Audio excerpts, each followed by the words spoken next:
president's words were reckless, and his actions were reckless.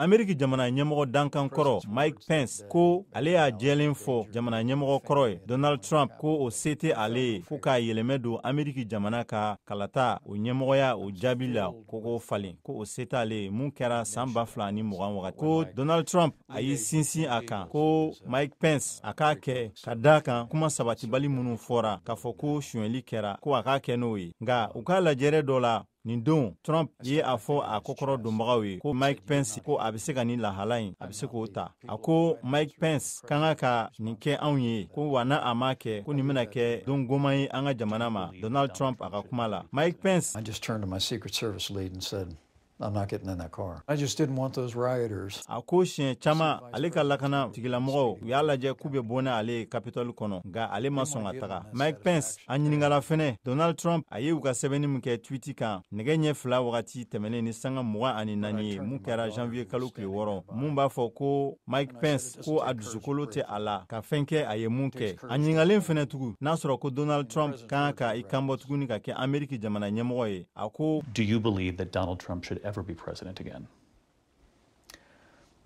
David, I think that's up to the American people.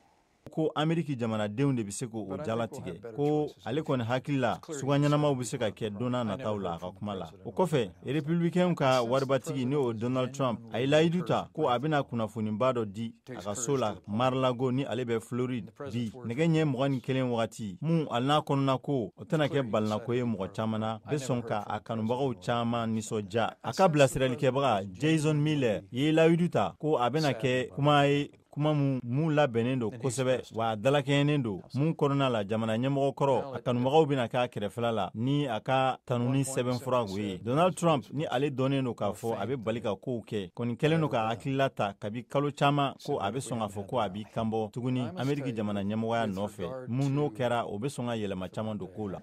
I leave that to the American people.